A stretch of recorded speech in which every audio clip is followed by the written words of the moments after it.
All right. Hello, everyone. Good to see all of you. So I'm Perezida, the Secretary General of Green Forum and a member of the Green Party in Sweden. And we have been asked by Frank Habineza here to talk a little bit about gender equality. As I know that Rwanda has the highest representation in the world by women. Nk'uko nzi neza ko mu Rwanda ari twe dufite abadamu benshi mu nzego z'ubuyobozi. Maybe you should come and teach us a bit about that. Hari yenda makaje wacu mu Suisse mukaba mutwigisha ku bijyanye n'uburinganire. But what we're going to talk about today is a different aspect of gender equality, since gender equality is a huge topic. Ariko icyo nshaka kuganira uyu munsi ifite itandukaniro kubera ko topic y'uburinganire ni cyane. And we are just going to focus on one aspect of gender equality. Tugiye kwita ku kantu kamwe gusa ku bijyanye n'uburinganire. And we're going to do this by an exercise, so we're going to invite all of you to participate in this. Tugiye rero gukora ibingibi mu buryo bwa exercise, mwese rero ndaba muze invite.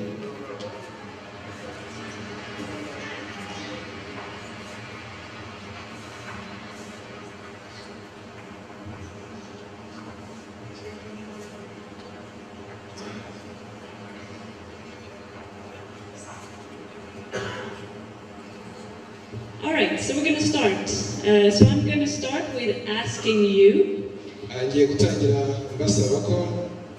is there any household chores, things that you do in your homes that is only or mainly done by men? Hari ibintu dushobora kuba iwacu mu ngo bikorwa gusa n'abagabo. There's a hand here. There's a hand there. Bikorwa n'abagabo gusa. Thank you so much. I think the first one is building house. Icyambere nibwira ko ino iwacu bikorwa n'abagabo no kubaka inzu. Most of them. You may even meet women constructing houses, but mostly men. Akenshi amazu yubakwa n'abagabo nubwo hari n'abagore nabo bubaka amazu ariko akenshi yubakwa n'abagabo. Can I add something? Just want to add something. Je vais juste ajouter quelque chose. I'll do it in both languages, not in Kinyarwanda. Je le ferai dans les deux langues par auxiliaire malheureusement. We totally need you to tell us because otherwise we have no presentation. On a besoin de vous pour que vous nous disiez ce qu'il faut mettre parce que sinon on n'a pas du tout de présentation. So without your participation, we can just close the computer. So, sans votre participation, on peut juste fermer l'ordinateur. Voilà. So, any more? That's only men do. Hari ikindi kintu mwaba muzi mu muco nyarwanda hano iwacu mu Rwanda gikorwa n'abagabo gusa. There's a hand there.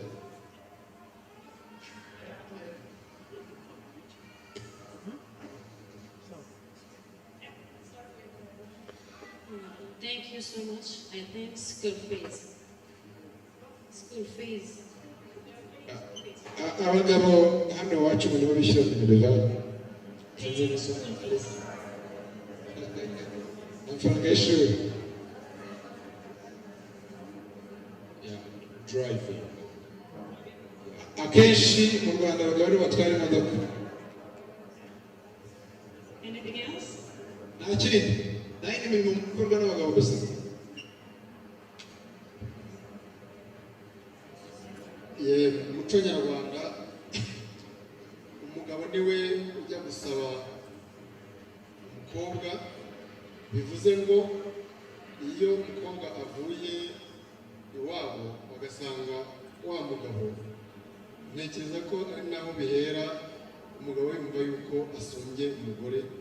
Sinzi nimba hari igihe tuzagira bigahinduka ku buryo n'umukobwa umukobwa ashobora kujya gusaba umuhungu bityo bigatuma bwa burenganire bwo kubigerwaho ijana ku ijana murakoze. In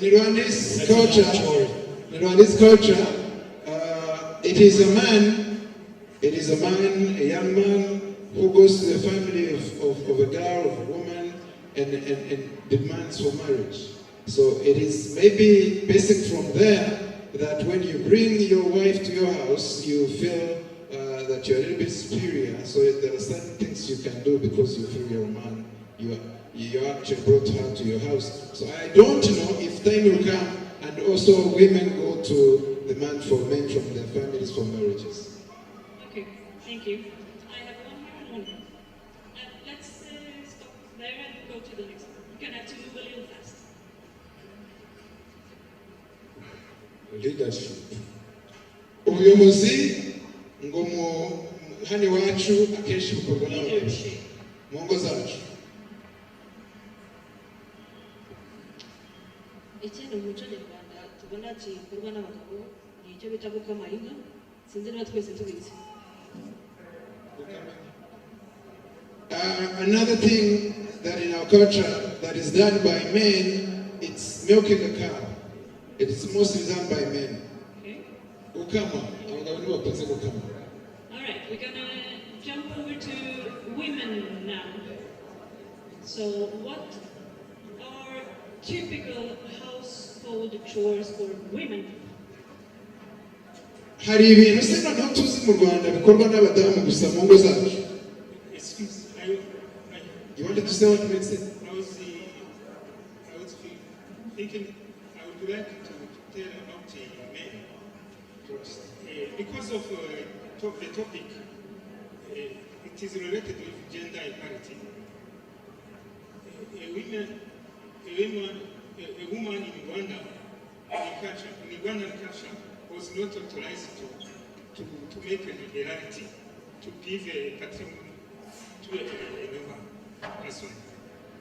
Kugaba cyangwa gutanga ikintu cyo mu rugo byakorwaga n'abagabo gusa. Ari nacyo cyatumye abagore batagira economic empowerment kuko kugira ngo abone nk'ingwate biba bigoye, agomba gusaba authorization from his husband. He means to say that if among other things you own in your family, for example, you have cows or you have the ownership. So a woman would not be free to give to somebody else, say give a cow to someone else in a family. It has to be a man. Okay, so property. All right, women, what are...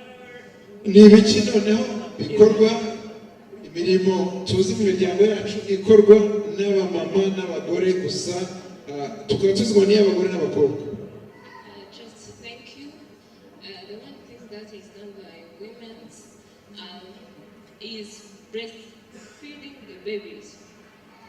Ikintu kimwe nzi gikorwa n'abagore gusa kidakorwa n'abagabo ni ukonsa. Ni ukonsa. Konsa ba.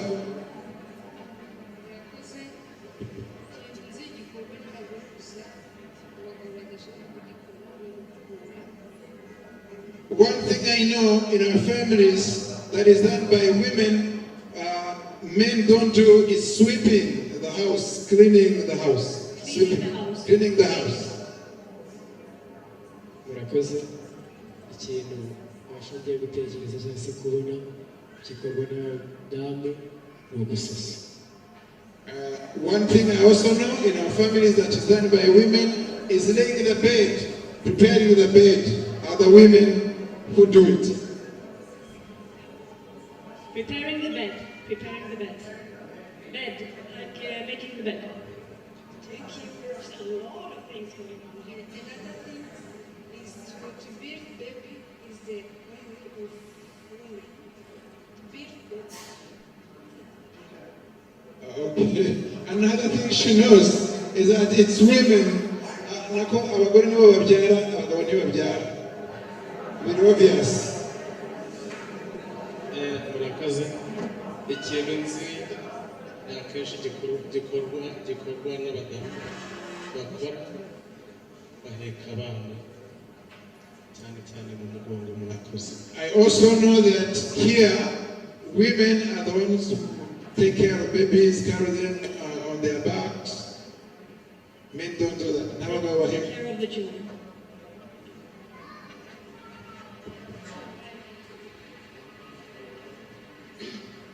Okay, murakoze. Ngiye kuvuga ibitandukanye n'abandi. Ibintu bitandukanye abagore by'umwihariko bagira n'abanyarwandakazi. Guca imyeyo.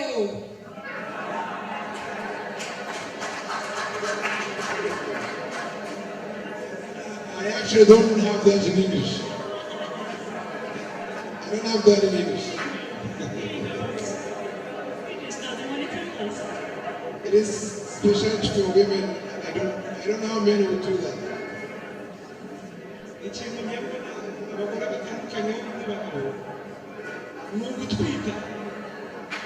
Okay, women bear children so they can get pregnant, men can't.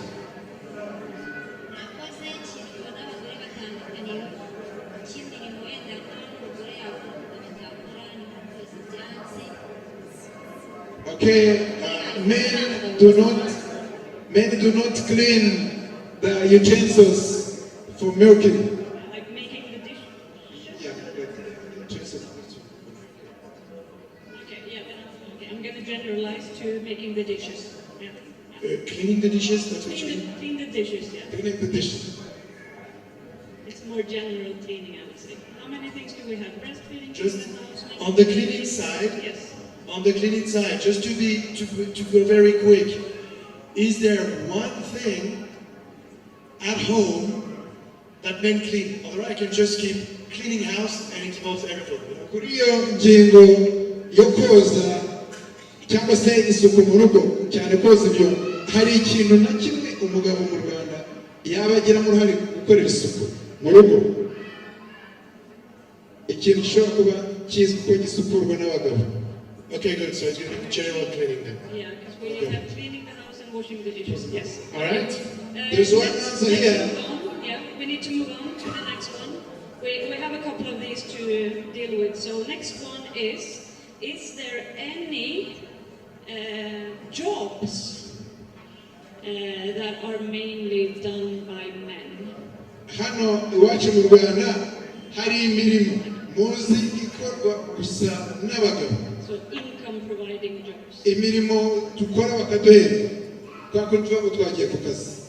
Iyo mwaba muzi ikorwa n'abagabo gusa. Where you see very few women.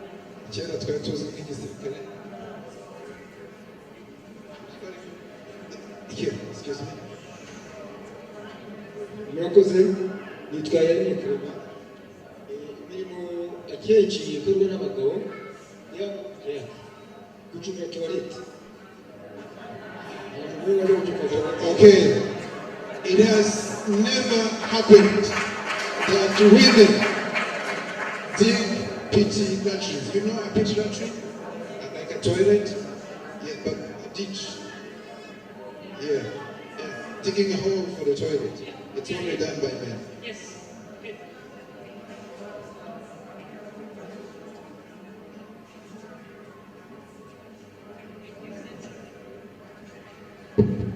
Murakoze, nitwa Bazamanza Olivier, muri chairman w'akarere ka Karongi.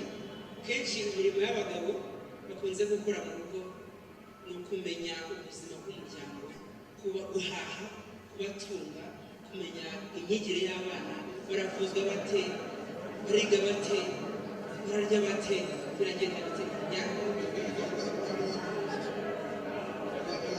He's saying that a man is always responsible for feeding his family, providing That's not what we're fees. asking here. That's not what we're asking here. We're asking for jobs. Yeah, we're asking for jobs. Like professor. Icyo baza ni akazi kadakorwa n'abadamu. Engineers. Tuvuge na mwarimu w'umusirikare w'umwubatsi, iyo mirimo ni iyihe mu Rwanda ikorwa n'abagabo gusa? Imirimo ikorwa n'abagabo cyane cyane nko mu byaro, iyo kubaka urugo umuntu abishyiraho imbariro urugo rwaguye, ariko akaba ari akazi gashobora kuba katunga umuntu mu gihe yabonye akazi ko kumuhesha amafaranga. Uburyo bwo gusana urugo rwaguye. He's trying to say that if you have your fence and it collapses, so it is done by men. They still don't get it. Icyo ashaka, reka mbaho urugero, ni akazi kari ofisiyeri, tuvuge nk'abarimu, n'abasirikare, n'abapolisi, nk'abenjeniyeri. Hari imirimo mu Rwanda ikorwa n'abagabo gusa. Muzi? I can give an example. Yeah. Reka mbaho urugero. Because I've been out running, and when I'm running on the road, there is construction work. Right? They are making the road.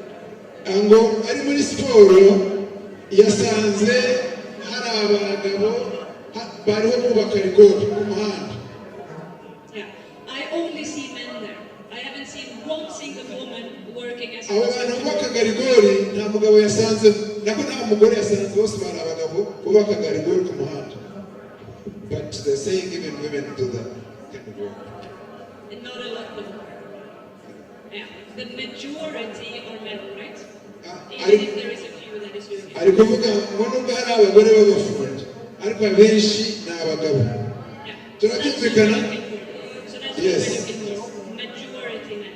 So construction. Murakoze.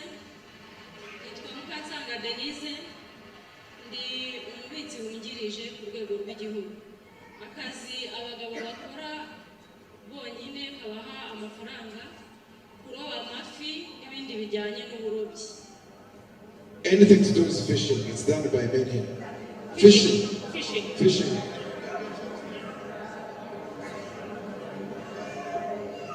Murakoze. Akandi kazi abagabo bakora nko muri iki gihugu cyacu kihariye abadamu badakora, nk'iyo umuryango wagize ibyago akenshi icyo bita gushaka ishyamba ni abagabo bagikora, ni abagore n'abana bagikora.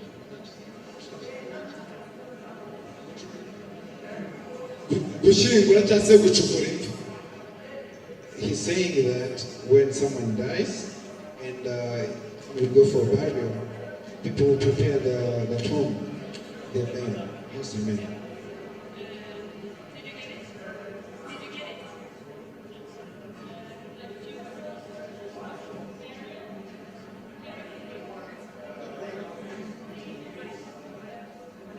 Murakoze. Nitwayo Kerenia nkaba naturutse mu karere ka Nyamasheke. Mbona imirimo umugabo yihariyeho wenyine ariyo gutera akabari.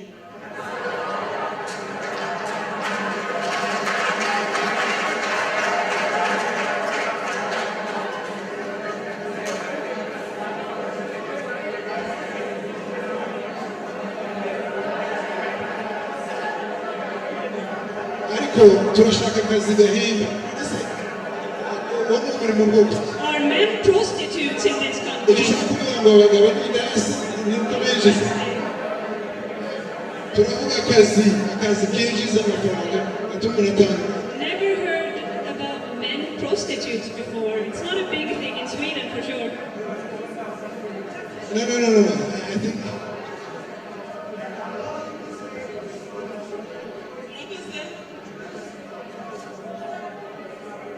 Murakoze. Akandi kazi kabaho ubona kihariwe n'abagabo gusa ni akazi ko kurara irondo. kugira gute? Kurara irondo.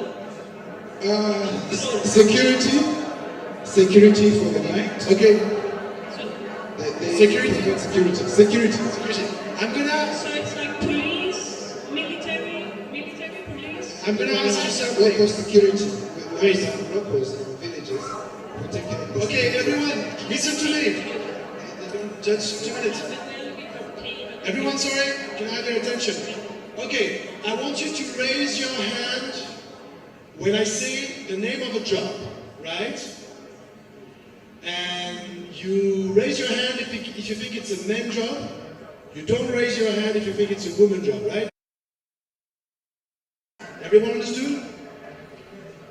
uzamura ukuboko gusa ugiye kutubwira akazi gakorwa n'abagabo. Akazi yaravuze hano gucukura amabuye y'agaciro. Mining is mainly done by men. Okay, we have mining. Cool. So I'm going to say a job. Raise your hand if it's for you a man job or a woman job. Okay. Agiye kutukinisha kano gakino. Arajya avuga akazi. Man job. Numara k'abagabo uzamura ukuboko. And you don't raise your hand if you think it's a woman job. All right? If you think it's a woman job, you refrain. Reka tubyumvikane. Navuga umurimo ukumva ukorwa n'abagabo gusa urazamura ukuboko. Ariko navuga ukumva ukorwa n'abagore. You got it? Okay, it has to be quick. Nurse. Nursing. Voice. Good, woman job. All right. Both. Jet pilot. In the army. Abapilote gutwara indege. Both. This one. All right. Surgeon. No. I want hands. Hands for men, no hands for women. Surgeon. All right, cool. That's really good. We can move on because this is a great. But they're saying that can be both. Yeah. So for jet pilots and for surgeon, both. Yeah. And nurse. Both. We have a great topic for the next part here on the job. All right. Should we do the woman or it's actually this one?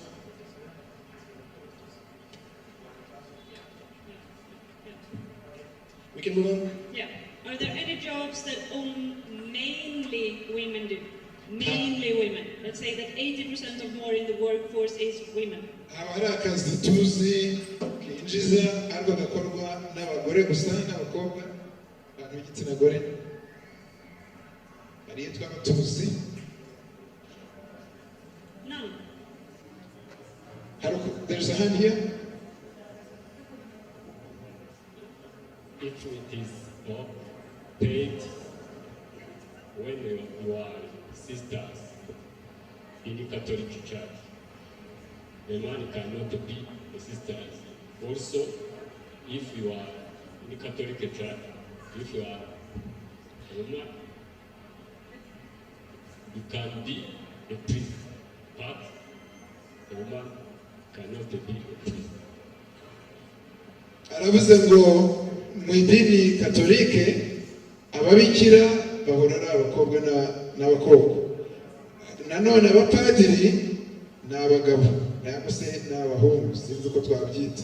Ntabwo waba uri umugabo w'umubikira cyangwa se uri umugore w'umupadiri.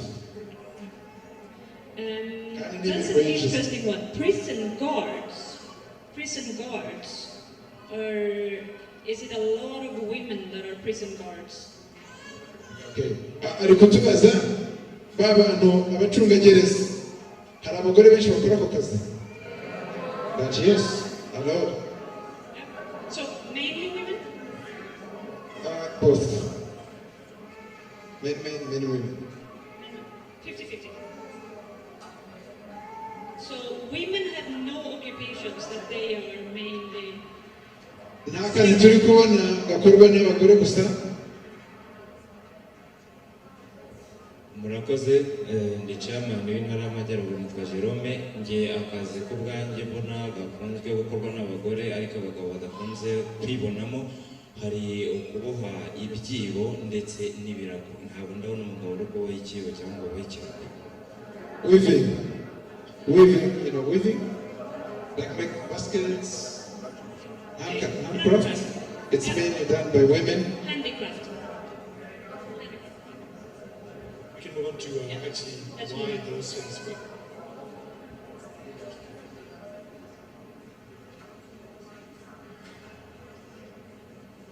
All right, good. Yeah, we're going to wrap it up. So,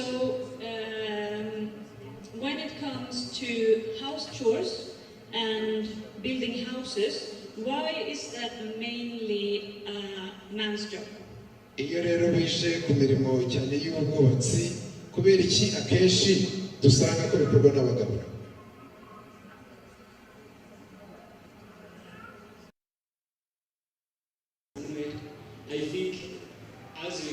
see our country history, our culture, our belief of Abasokuruza Ikinyarwanda, learned believes that we have our countries of our perspective. That is why sometimes today, there are some activities of men do and other activities that men don't have enough money to do it because the law of confidence or strengths, minds, knowledge to do it. Thank you very much. Ati rero nk'uko umuco nyarwanda uteye hari imirimo ikorwa n'abagabo n'ikorwa n'abadamu bitewe n'icyizere abadamu baba bifitiye cyangwa se abagabo baba bifitiye ndetse n'ubushobozi n'imbaraga z'umubiri. So knowledge, culture and confidence, that's why they are men or women. Ubumenyi, umuco n'icyizere umuntu yigirira bishobora gutuma hari imirimo ikorwa n'abagabo indi igakorwa n'abadamu. Then why are women mainly cleaning the houses? Kubera iki abagore bakunze gukora isuku mu rugo? Kubera iki gukora isuku akenshi bikorwa n'abadamu mu ngo zacu? Akenshi nta mpamvu. There's one hand over there.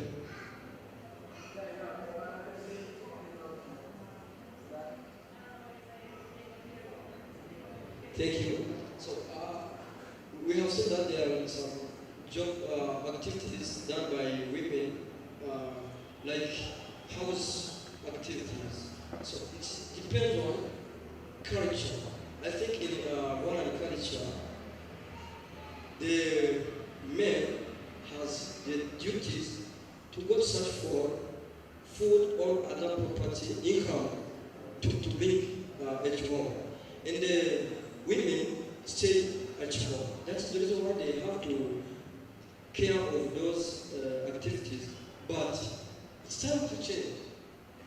Thank you. Kubera ko umuco wacu akenshi ushishikariza cyangwa se bigaragara ko biri mu nshingano z'umugabo kujya gushakisha ibitunga umuryango, akenshi umugore agasigara mu rugo. Niyo mpamvu yisanga agomba gukora amasuku mu rugo nk'uko yaratubaje kubera iki abadamu bakora amasuku mu rugo kurusha abagabo. Atari ko bigomba guhinduka. Because it seems like if women are allowed to do all the jobs that men are doing, but they are mainly responsible for all household chores, or very many of them, it seems like they are doing double job.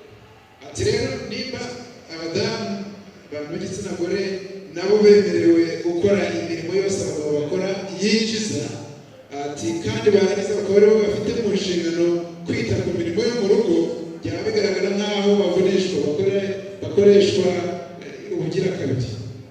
Bakora imirimo dukora bakanashingwa isuku yo mu rugo. Wrap it up. Yeah, it's actually interesting because you answered exactly what, just so you know, you're completely normal and you've answered exactly what science tells us that you would answer. So it's really great. Everyone is normal here. By'ukuri murakoze kubera ko mushubije neza nk'uburyo bari bategereje ko tubisubiza. Including me, hopefully. So now I'm going to just present one situation to move to the last phase. I would like for you to tell me, and don't overthink this. Tell me from the heart very quickly. Ndagira ngo mumbwire ntibibasaba gutekereza cyane ahubwo ugikure mu mutima wawe witubwira wihuse. I think the man will answer this one first. If you're driving and you see a woman driving, what is your first thought? Uramutse uri umugabo ukaba utwaye imodoka ugahura n'umugore utwaye imodoka, ni iki wumva utekereje kikuje mu bwonko?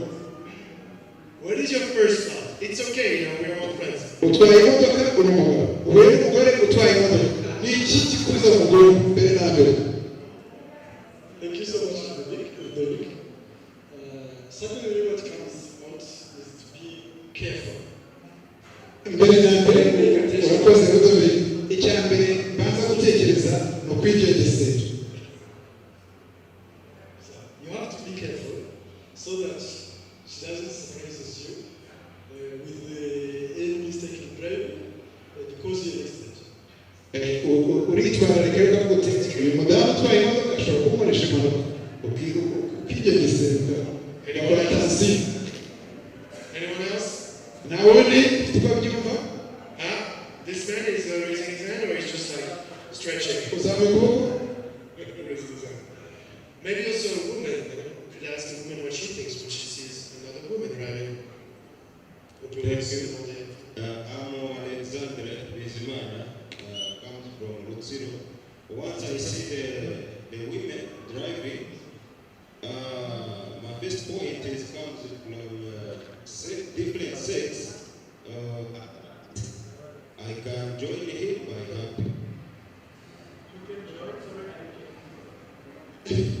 ngo we yabonye aho yari umugore utwaye imodoka mbere na mbere ahita yumva amutekerejeho neza akibaza niba banamenyana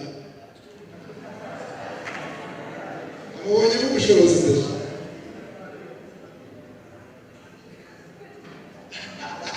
Okay, I didn't catch that one.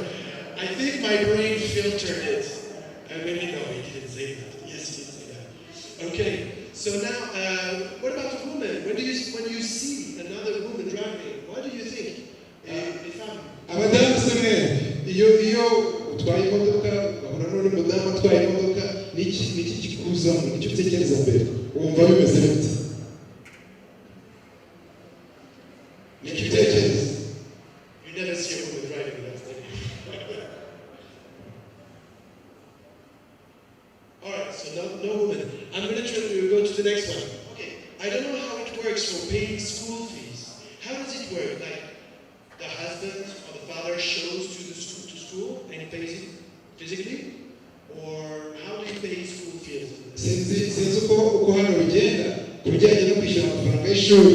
Ese abapapa abagabo mujya ku ishuri mwigira ku ishuri mukishyura amafaranga y'ishuri bigenda gute? No one has children? I know people have children here. I have children. Nta muntu ufite abana arihira amafaranga y'ishuri bigenda gute?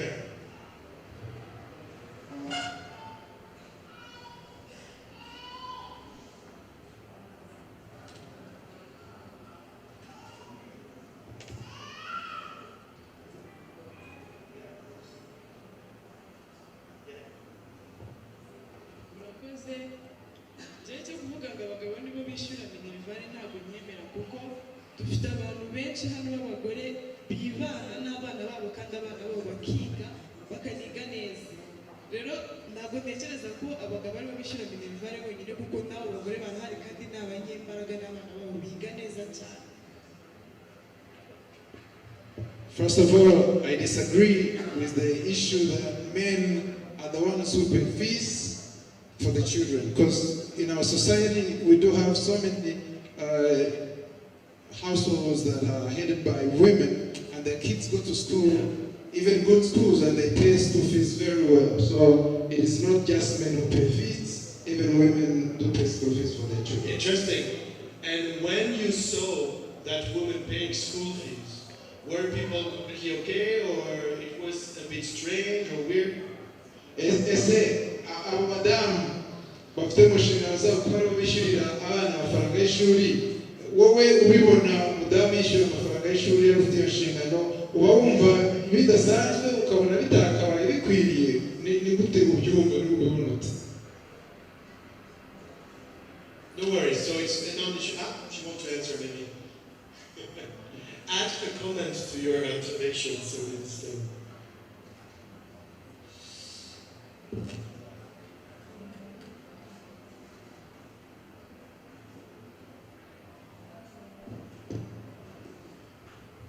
Murakoze nanone ni ibintu bisanzwe ko umugore yishyura minerivare kuko uwo mwana n'uwe yaramubyaye afite ubwo burenganzira bwo kumushyura minerivare kuko umwana we yaramubyaye nawe nk'uko papa we abaye ahari cyangwa abishoboye yabikora, ariko igihe umugabo atabishoboye n'umugore abishoboye agomba kubikora. Rero ntabwo mbibona nko kuvuga ngo umugore yarenganijwe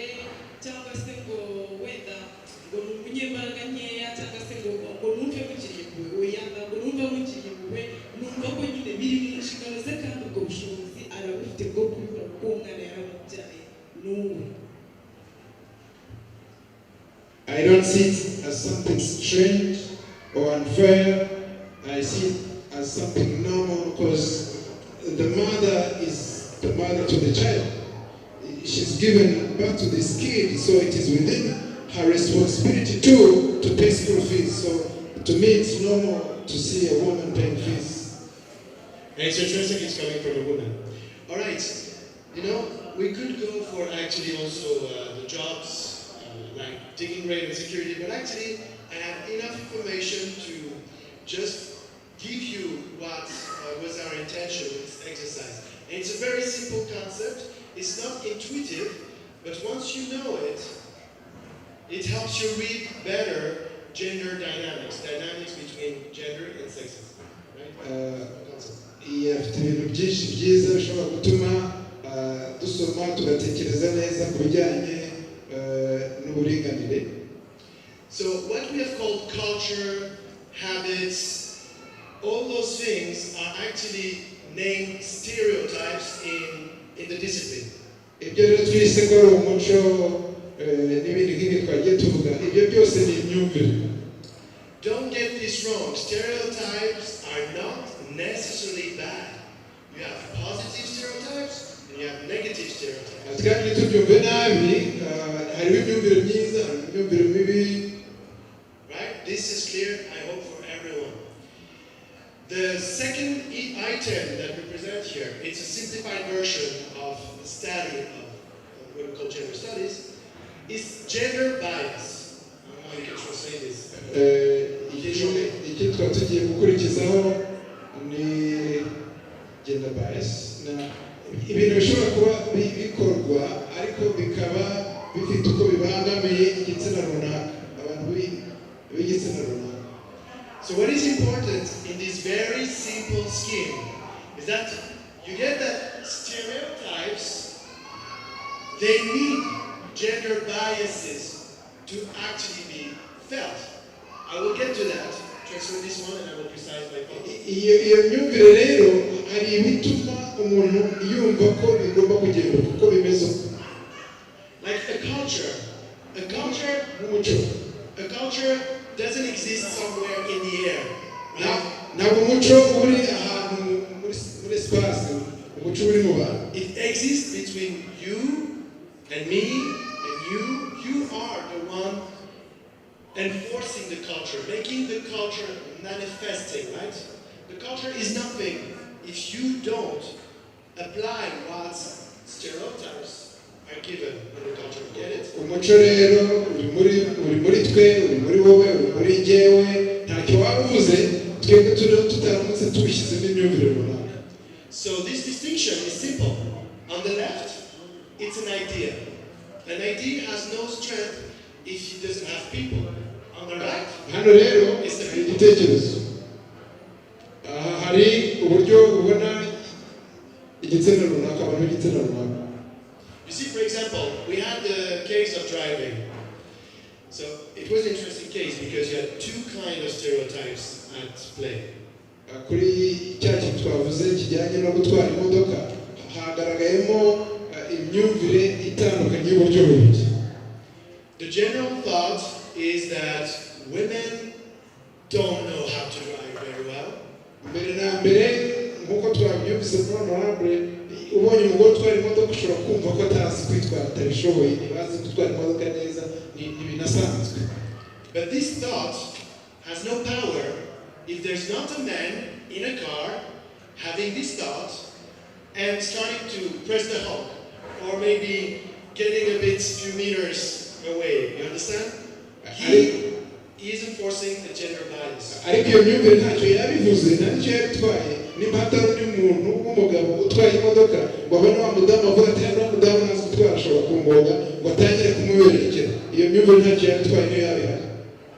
The second stereotype was what we call objectivation of women's body. Good luck with that one. Transforming women's bodies into objects. You get it?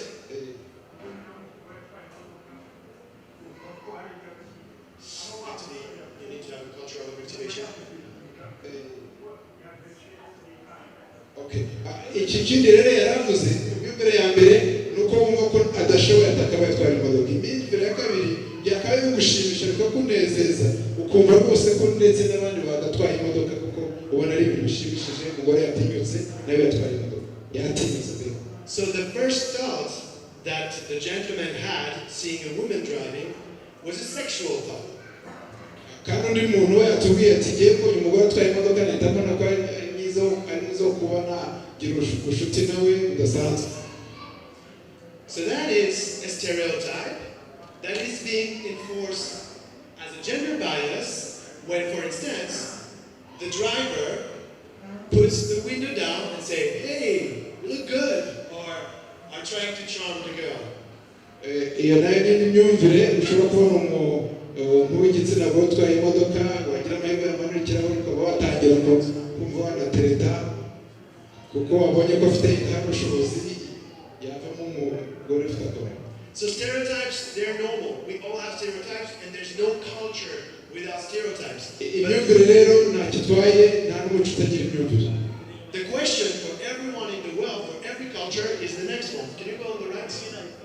Hanyuma icyo twakwibaza ahubwo ni igikurikiyeho. So stereotypes, they do allow men or women to do specific things, to think specific things, to dress in a specific way. Hari rero iyo myumvire ishobora gutuma abagore bagira uburyo bafite ibyo bakora, bafite uburyo biyumva, uburyo bambara budasa n'ubwabo. See, for example, I didn't name anything, but we can take any stereotype and say, okay, men cannot do that.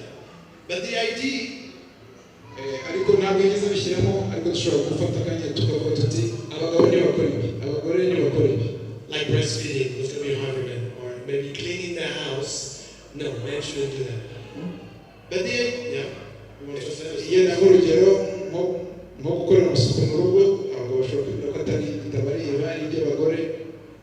So the real challenge for every culture in the world when we talk about gender equality, it's not to follow what a Western country told you to that was gender equality, what Kenya told you what was gender equality. Rero ku bijyanye n'uburinganire ntabwo ari ukuvuga ngo tujye gukopera ibyo mu bihugu byo hanze bakora i Burayi cyangwa se muri Kenya. The challenge is to divide together what are the stereotypes you want to change, because those are the things you can act on. They are the cause. Aho icyiza ni uko abantu bakwicarana bakarebera hamwe ni iyihe myumvire idahwitse ikwiye guhinduka, ni iyihe mizima ikwiye gukomezwa no gusigasira. It is possible men or women would like to keep some stereotypes attached to themselves. Ese birashoboka ko hari imyumvire runaka ifitanye isano n'abagore yagombye kugumaho. But the main idea of gender equality in every culture is to augment the possibilities and the choices of being whoever you want in a society for everyone. You get it? Ahubwo icyiza hakabaye uburyo bwo kongera umuntu yumva yakabanye neza n'abandi muri society. So just always remember, you cannot change gender biases because those are the acts of the people.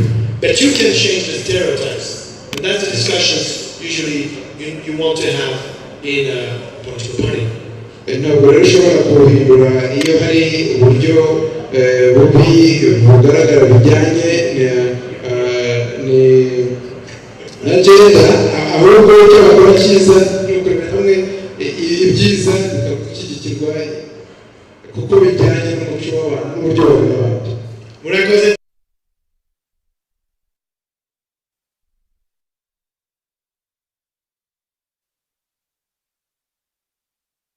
Presentation you've given us on gender and of course mistakes.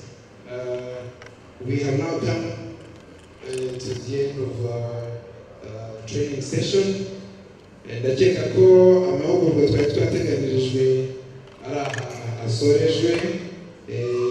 tugeze rero mu mwanya mwiza nubwo amasaha agiye adusiga ukuntu bari baragira ngo tuzamuke gakeya twinanure nimba abanyakobayobozi mubinyemereye abantu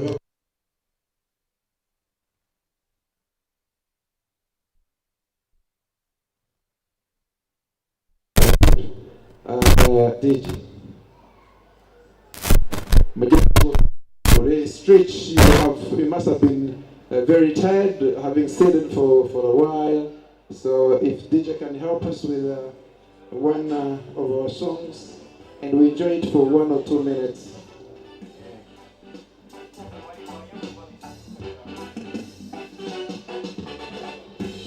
Green Party, urumuri n'igisubizo cy'abanyarwanda turi ku isonga mu guharanira iterambere rirambye. Green Party, umusemburo w'iterambere.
Tugeze mu mwanya mwiza aho tugiye mu gikorwa cya kabiri cya Kongere.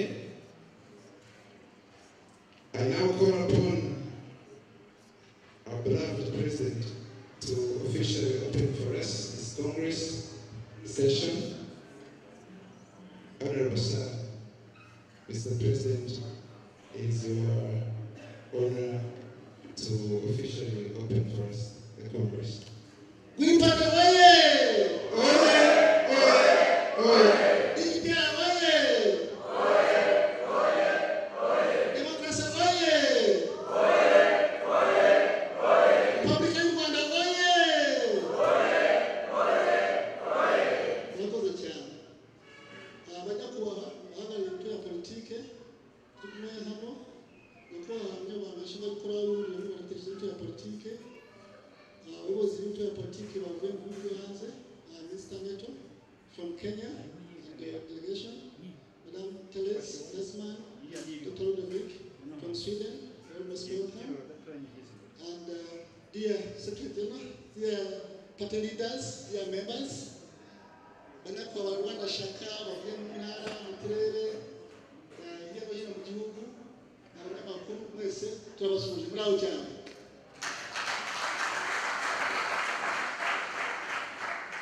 twishimiye cyane kuba mwitabiriye ubutumire bwacu ni umunsi mwiza nk'uko mwabibonye twatangiranye n'amahugurwa mu ngingo zitandukanye harimo ibijyanye n'uburenganzira cyangwa se kurengera ihinduka ry'ikirere bijyanye na climatic climate change harimo ibijyanye na green ideology cyangwa se ibitekerezo y'ishaka mbese dusoje amahugurwa ajyanye n'ihame ry'uburinganire n'ubwuzuzanye hagati y'abagabo n'abagore aya mahugurwa twayafashijwemo n'ihuriro nyunguranabitekerezo y'ibyo ya politike mu Rwanda niyo yateye inkunga muri ayo mahugurwa kandi turabashimira cyane turabashimira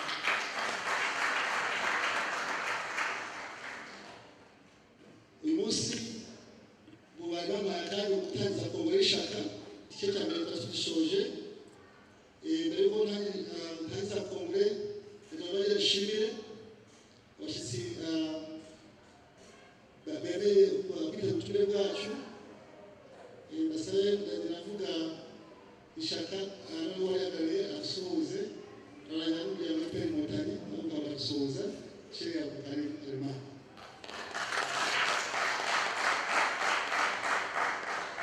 murakoze cyane Perezidante wa PSB Akuri Honorable Perezida Mukanganyi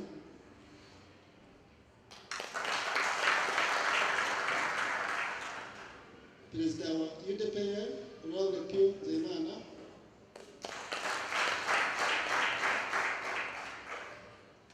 Bwana Isidore Vice Perezida wa PSB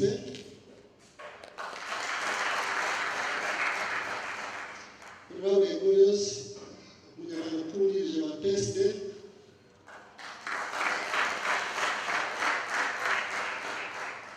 niyo bishyizwe ni Tesa inama ya kampani